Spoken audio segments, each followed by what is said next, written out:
Hello guys, അപ്പോൾ ഞാനുള്ളത് പാലക്കാട് ജില്ലയിലെ ചിറ്റൂരിനടുത്തുള്ള കേണംപുള്ളി മലയിലാണ് കേട്ടോ. അപ്പോൾ ഗൈസ്, ഈ കാണുന്നതാണ് ചിറ്റൂർ സിവിൽ സ്റ്റേഷൻ. അപ്പോൾ ചിറ്റൂർ ടൗണിൽ നിന്ന് ഏകദേശം 1 കിലോമീറ്ററുള്ളൂ ഇവിടത്തേക്ക് കേട്ടോ.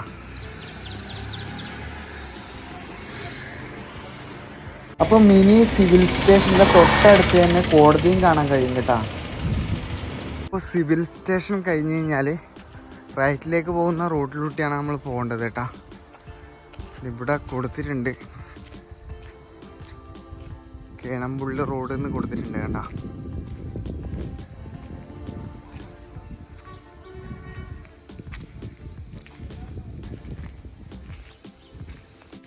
അപ്പോൾ ഇവിടുന്ന് ഏകദേശം ഒരു 2.5 കിലോമീറ്റർ ഉണ്ട്.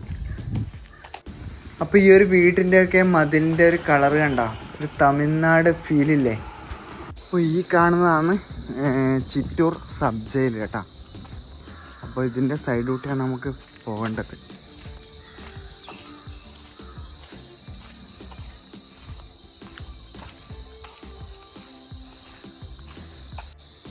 നമ്മളെ പാലക്കാട് വന്നു കഴിഞ്ഞാൽ ഏടെ നോക്കിക്കഴിഞ്ഞാൽ നല്ല പച്ചപ്പാട്ടാണ്. അങ്ങേ ഭാഗത്തെല്ലാം നോക്കിയാൽ മുഴുവനും തെങ്ങാണ്. ഈ ഒരു ഭാഗത്ത് വയലാണ് കേട്ടോ. ഈ ഒരു ചിറമറങ്ങിയിട്ട് കാണുന്നില്ല. അപ്പോൾ പാലക്കാട് നിന്ന് ചിറ്റൂരേക്ക് 17 കിലോമീറ്റർ ഉണ്ട് കേട്ടോ. അവിടുന്ന് നമുക്കൊരു 5 കിലോമീറ്റർ ഉള്ളൂ ഈ ഒരു കേണംപുള്ളി മലയിലേക്ക് എന്നാണ് പറഞ്ഞത്. അപ്പോൾ ഞാനിങ്ങനെ നടന്നുകൊണ്ടിരിക്കുമ്പോഴുള്ള കാഴ്ചകളാട്ടോ ഈ കാണുന്നത്. നമ്മൾ ഓട്ടോനൊക്കെ വന്നു കഴിഞ്ഞാൽ നമുക്ക് ആ ഒരു കാഴ്ചയൊന്നും നമുക്ക് ഇതുപോലെ കാണാൻ കഴിയില്ല. കേട്ടാ, നമുക്ക് ദൂരെ കാണാൻ കഴിയും കേട്ടാ. ആടിനെ മേയ്ക്കുന്ന ആൾക്കാരാണ് ഈ കാണുന്നത്. അവരിവിടെ തന്നെ താമസവും ഭക്ഷണവും ഒക്കെ ഇവരിവിടെ വെച്ചുണ്ടാക്കുന്ന കേട്ടാ. അപ്പോൾ പാലക്കാടുള്ള ഒരുപാട് വീഡിയോസ് ഞാൻ ചെയ്തിട്ടുണ്ട്. അപ്പോൾ കാണാത്തവർ ഒന്ന് പോയി നോക്കുക കേട്ടാ. അപ്പോൾ നല്ല മഴക്കാറുണ്ട് കേട്ടാ. നമുക്ക് പണി കിട്ടുമെന്നറിയില്ല. അപ്പോൾ ക്ഷേത്രത്തിൻ്റെ തൊട്ടടുത്തുള്ള 1-2 കടയൊക്കെ ഉള്ള ഒരു സ്ഥലമാണ് ഇത്. അപ്പോൾ ഇവിടെ നമ്മൾ റൈറ്റിലേക്കാണ് പോകേണ്ടത് കേട്ടാ. അപ്പോൾ ഗൈസ്, ഇവിടെ വലിയൊരു ബോർഡൊക്കെ വെച്ചിട്ടുണ്ട് കേട്ടാ. അപ്പോൾ ചേട്ടനോട് ചോദിക്കുമ്പോൾ പറഞ്ഞു ഈ റോട്ടിലൂട്ടി തന്നെ പോയി കഴിഞ്ഞാൽ ക്ഷേത്രത്തിൻ്റെ മുന്നിലാണ് എത്തുകയെന്നാണ് പറഞ്ഞത്. അപ്പോൾ പോകുമ്പോൾ ഈ റോട്ടിന് പണിയൊക്കെ നടക്കുന്നുണ്ട് കേട്ടാ. അപ്പോൾ ഗൈസ്, അങ്ങനെ നമ്മൾ ഈ ഒരു കേണംപുള്ളി മലേൻ്റെ താഴെ എത്തിയിരിക്കുകയാണ്. അപ്പോൾ ഇവിടെ ഒരു വലിയ ആൽമരമുണ്ട് കേട്ടോ, ഒരു മുത്തശ്ശി ആൽമരമുണ്ട്. അത് ഞാനൊന്ന് കാണിച്ചു തരാം. വീടുകളെന്ന് വെച്ചാൽ ചെറിയ വീടുകളാണ് കേട്ടോ. കണ്ടോ, ഇവിടെ ഒരു സ്റ്റെപ്പ് ഉണ്ട് കേട്ടോ. അപ്പോൾ ആടെ പൂട്ടിയിരിക്കുകയാണ്. ഇതിൻ്റെ തൊട്ട് മുന്നിലായിട്ട് നമുക്കൊരു വലിയ ആൽമരം കാണാൻ കഴിയും.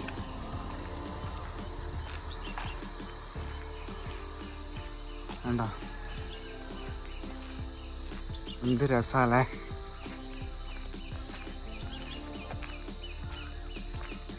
അപ്പോൾ ആൽമരത്തിന് ചുറ്റുമതിലൊന്നും കെട്ടിയിട്ട് കാണുന്നില്ല. അവിടെ ഇരിക്കേണ്ട ആ ഒരു സെറ്റപ്പുണ്ട്, അടിപൊളിയായിരിക്കും.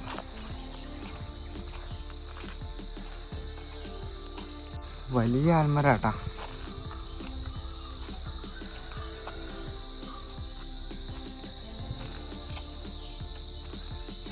അങ്ങനെ ഗൈസ്, നമ്മൾ ഈ ഒരു ക്ഷേത്രത്തിൻ്റെ താഴെ ഭാഗത്ത് എത്തിയിരിക്കുകയാണ്. അപ്പോൾ ഇവിടെ എത്തുമ്പോൾ തന്നെ വലിയ ആൽമരം കണ്ടിട്ട് 1 മിനിറ്റ് ഇവിടെ നിന്നു.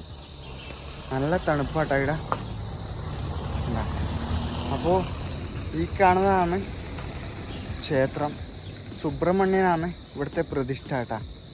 അപ്പോൾ നമുക്ക് ഇത് തുറന്നിട്ട് എന്നുള്ളത്. അപ്പോൾ നമുക്ക് ഇതിൻ്റെ മുകളിലേക്ക് കയറി നോക്കാം. ആൾക്കാർ ആരും കാണുന്നില്ല, ഞാൻ മാത്രമേ ഇവിടെ ഉള്ളൂ. അപ്പോൾ ഇവിടെ ബോർഡ് വെച്ചിട്ടുണ്ട് കേട്ടോ, ക്ഷേത്ര ദർശനം 6 മുതൽ 8:30 വരെയും പിന്നെ വൈകുന്നേരം 6 മുതൽ 7:30 വരെയാണ് കേട്ടോ.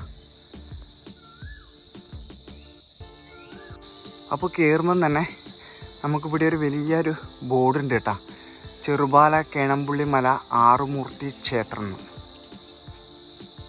അപ്പോൾ എന്താ പറയുക, ഈ ഒരു സ്റ്റെപ്പ് കയറിയിട്ട് വേണം നമ്മൾ മുകളിലേക്ക് പോകാൻ. കണ്ടോ?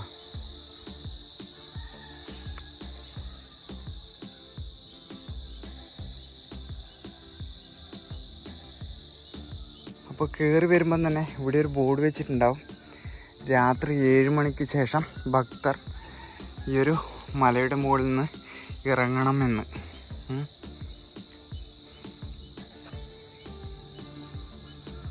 എന്ത് രസം അറിയാം. നോക്കിയാൽ ഇവിടെ നോക്കുമ്പോൾ ആകാശമൊക്കെ അടിപൊളിയല്ലേ.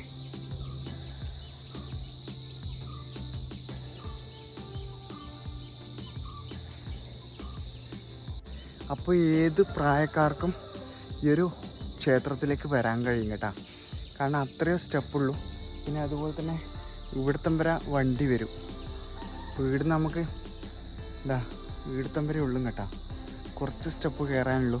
ഞാനിവിടുന്ന് കോട്ടമല കയറിയിട്ടുണ്ട്.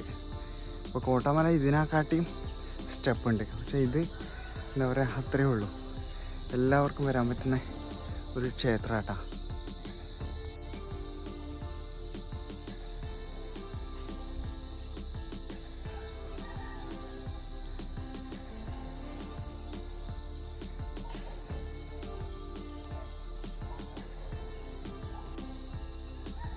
ഇവിടെ കയറി വരുമ്പം തന്നെ ഇവിടെ ഒരു കിണറുണ്ട് കേട്ടോ. ഇതിൻ്റെ മുകളിലൊക്കെ ഗ്രില്ല് അടിച്ചിട്ടുണ്ട്.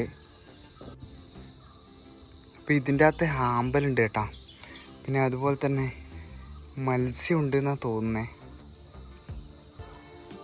അപ്പോൾ ഇവിടുത്തെ വെള്ളം വേനൽക്കാലത്തും വറ്റാറില്ല എന്നാണ് പറയുന്നത് കേട്ടോ. അപ്പോൾ ഇവിടെ ടൈമിങ് മാറ്റാം കേട്ടോ കൊടുത്തിരിക്കുന്നത്. ഇവിടെ രാവിലെ 6 മുതൽ 8:30 വരെയും വൈകുന്നേരം 6 മുതൽ 8 മണി വരെയാണ് കൊടുത്തിരിക്കുന്നത്. അപ്പോൾ ഞാൻ വരുമ്പോൾ ഇവിടെ പൂജാരി ഉണ്ട്. അപ്പോൾ അമ്പലം തുറന്നില്ല. നമുക്ക് ഈ ഒരു ക്ഷേത്രത്തിൻ്റെ സൈഡിലുള്ള കാഴ്ചകളൊക്കെ ഒന്ന് കണ്ടിട്ട് വരാം കേട്ടോ.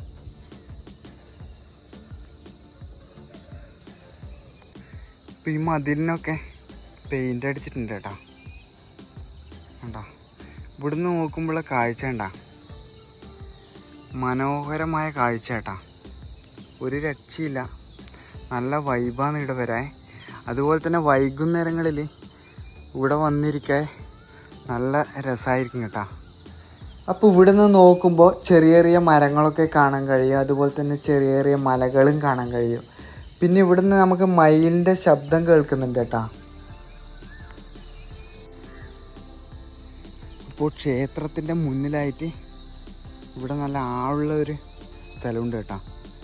മഴക്കാലത്ത് വരുന്നവർ ശ്രദ്ധിക്കുക.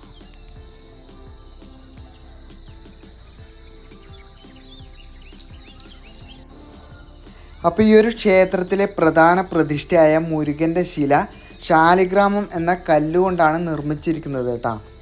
അതുമാത്രമല്ല, ഇപ്പോൾ ആ കല്ല് ഇന്നത്തെ നേപ്പാളായ ഗണ്ഡകി നദീതീരത്ത് മാത്രമാണ് കണ്ടുവരുന്നത് എന്നാണ് പറയപ്പെടുന്നത്.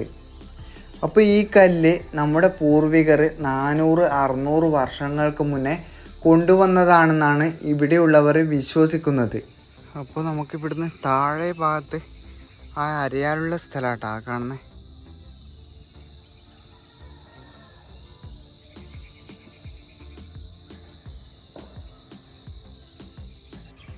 അപ്പോൾ ഗൈസ്, ഇവിടുന്ന് നോക്കുമ്പോഴുള്ള കാഴ്ച എന്ന് പറയുന്നതല്ലേ ഒരു രക്ഷയില്ലാട്ടാ. എന്താ അതിൻ്റെ ഭംഗി എന്നറിയാം. രാവിലെ വന്നു കഴിഞ്ഞാൽ നല്ല മനോഹരമായ കാഴ്ച കാണാൻ കഴിയും. ഓക്കെ, ദൂരെ നോക്കുമ്പോൾ വലിയ മലകൾ കാണാൻ കഴിയും. കണ്ടാ? അതുപോലെ തന്നെ നമുക്ക് ഈ ഒരു ഭാഗത്തും അങ്ങനെയാട്ടാ. കണ്ടാ? ഇതെന്താണെന്നറിയില്ല. ഇവിടെ ഒരു ചതുരാകൃതിയിൽ കല്ലിൽ കൊത്തിയിട്ടുണ്ട് കേട്ടോ.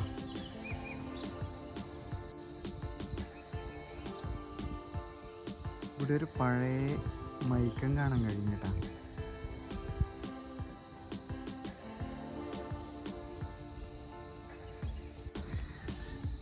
അപ്പോൾ പൂജാരിയോട് ചോദിച്ചുതരാം, ഇത് അമ്പലത്തിൻ്റെ സാധനങ്ങളൊക്കെ വെക്കുന്ന സ്ഥലമാണെന്നാണ് പറഞ്ഞത് കേട്ടാ.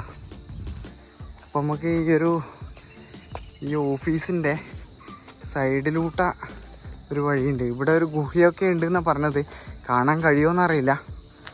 ഒരു ടവർ കണ്ടോ, അതിൻ്റെ ആടെ ഒരു ഗുഹയുണ്ട് എന്നാണ് പറഞ്ഞത്. നമുക്ക് പോയി നോക്കാം.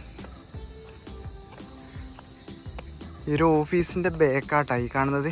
ഏകദേശം കാണുമ്പോൾ ഒരു വീടിൻ്റെ ആകൃതിയിലാണ് ഇത് നിർമ്മിച്ചിരിക്കുന്നത്.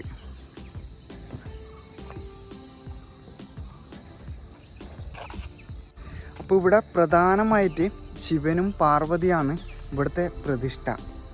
പിന്നെ ബാക്കി ഉപപ്രതിഷ്ഠകളാണ്. അതുകൊണ്ട് 6 വിഗ്രഹങ്ങൾ ഉള്ളത് കൊണ്ടാണ് 6 മൂർത്തി എന്ന് വിളിക്കുന്നത് കേട്ടോ. പിന്നെ ഇവിടെ സുബ്രഹ്മണ്യനാണ് പ്രാധാന്യം കൊടുക്കുന്നത്. അത് ഇവിടുത്തെ തമിഴ്നാട്ടിലെ ആൾക്കാരായതുകൊണ്ടാണ് ആ ഒരു സുബ്രഹ്മണ്യന് പ്രാധാന്യം കൊടുക്കുന്നത്. അല്ലാണ്ട് ശിവനാണ് ഇവിടുത്തെ മെയിൻ പ്രതിഷ്ഠ. അപ്പോൾ ഇവിടെ വന്നിട്ട് പൂജാരിയോട് ഞാൻ ഇവിടുത്തെ ഐതിഹ്യങ്ങളൊക്കെ പറ്റിയിട്ട് ഞാൻ ചോദിച്ചു തരാം. അവരൊക്കെ ഇവിടെയുള്ള ആർക്കും വ്യക്തമായിട്ട് അറിയില്ല എന്നാണ് പറഞ്ഞത്. പിന്നെ ഏകദേശം ഒരു 400 വർഷത്തിന് മുകളിൽ പഴക്കമുണ്ട് ഈ ഒരു ക്ഷേത്രത്തിന്. അപ്പോൾ ഇവിടെ വന്നു കഴിഞ്ഞാൽ നിങ്ങൾ വൈകുന്നേരങ്ങളിൽ വന്നു കഴിഞ്ഞാൽ നല്ല കാഴ്ച എന്നാണ് പറഞ്ഞത്. പല ആൾക്കാരും ഇവിടെ വൈകുന്നേരങ്ങളിൽ സൺസെറ്റൊക്കെ കാണാൻ വരുന്നുണ്ട് എന്നാണ് ഇവിടെ ചോദിച്ചേരം പറഞ്ഞത്. അപ്പോൾ എന്തായാലും നമുക്ക് ഇതിൻ്റെ താഴെ ഗുഹയുണ്ടെന്നാണ് പറഞ്ഞത്. കാണാൻ പറ്റുമോയെന്ന് അറിയില്ല. നമുക്ക് പോയി നോക്കാം. അപ്പോൾ നമ്മൾ നടന്നു പോകുമ്പം തന്നെ പാലമരമുണ്ട് കേട്ടോ. കണ്ടോ, വലിയൊരു പാറ. ഈ ഒരു സൈഡ് മുഴുവനും വലിയ പാറയാണ്. പിന്നെ പാലമരം കണ്ടോ, ഇവിടെ പൂക്കളുണ്ട് ഇവിടെ. അപ്പോൾ പാലമരത്തിൻ്റെ മുകളിൽ പ്രേതം ഉണ്ടാവുമെന്നാണ് പറയുന്നത്. പണ്ടുള്ള ആൾക്കാർ പറയുന്നത് കേട്ടാ. അപ്പോൾ ഈ ഒരു പാറ ഇങ്ങനെ നീണ്ട് കിടക്കുക കേട്ടാ. കാണാൻ നല്ല കാഴ്ച. കണ്ട ആകാശം കണ്ടോ, നല്ല നീല നിറത്തിൽ മനോഹരമായ കാഴ്ച. അപ്പോൾ ഇതിൻ്റെ തൊട്ട അടുത്ത് തന്നെ നമുക്ക് കരിമ്പന കാണാൻ കഴിയും. ഇതിൻ്റെ നമുക്ക് താഴെ കീഞ്ഞ് നോക്കാം. ഇവിടുന്ന് നോക്കുമ്പോൾ എന്ത് ഭംഗിയല്ലേ, നോക്കിയേ. ഇതിൻ്റെ മുകളിൽ ചപ്പില്ല കണ്ടാ, ഇല്ലിക്കൊമ്പ് മാത്രമേ ഉള്ളൂ. അതുകൊണ്ട് തന്നെ ആകാശങ്ങളും അതിൻ്റെ ഉള്ളിലൂട്ട് നമുക്ക് കാണാൻ കഴിയും. എന്ത് രസമാണ് ഇതിൻ്റെ ഉള്ളിലൂട്ട് പോകുമ്പോൾ. കണ്ടോ, ഇത് തേക്കാന്ന് മരം. അപ്പോൾ ഇതുവഴി നടന്ന് പോകുമ്പോൾ ശ്രദ്ധിക്കണം കേട്ടോ. കുപ്പി പൊട്ടിച്ചിട്ടിട്ടുണ്ട് ഇവിടെ കണ്ടോ. അപ്പോൾ ഇവിടെ വരുന്നവർ ഇവിടെ മാലിന്യങ്ങൾ അതുപോലെ തന്നെ കുപ്പി ഇതൊന്നും പൊട്ടിക്കാതിരിക്കുക. ബീറിൻ്റെയൊക്കെ കുപ്പി ഇവിടെ കാണുന്നുണ്ട്. അപ്പോൾ ഏടിയും ഗുഹ കാണുന്നില്ല കേട്ടോ. പിന്നെ ആരോടെങ്കിലും ചോദിക്കാന്ന് വെച്ചാൽ ആരെയും കാണുന്നുമില്ല. അതുകൊണ്ട് നമ്മളിത് നടന്നു വരുമ്പോൾ കണ്ടതാട്ടാ ഒരു പുള്ളിക്കാരെ ഇവിടെ ഇരിക്കുന്നത്. ഇതിൻ്റെ ബാക്കിൽ വലിയ കാടാണ് കേട്ടോ. അതുകൊണ്ട് തന്നെ ഒരുപാട് നമുക്ക് മയിലിനെ കാണാൻ കഴിയും. അപ്പോൾ ഗൈസ്, ഇന്നത്തെ വീഡിയോ ഇവിടെ വൈൻഡപ്പ് ചെയ്യുകയാണ്. എൻ്റെ വീഡിയോ ഇഷ്ടമായിട്ടുണ്ടെങ്കിൽ ലൈക്ക് ചെയ്യുക. ആദ്യമായിട്ട് വീഡിയോ കാണുന്നവരായിട്ടുണ്ടെങ്കിൽ സബ്സ്ക്രൈബ് ചെയ്യാൻ മറക്കരുത്. ഇനി ഇതുപോലെ കിടക്കാച്ചി വീഡിയോ ആയിട്ട് വീണ്ടും വരും. അതുവരെ ബൈ ബൈ.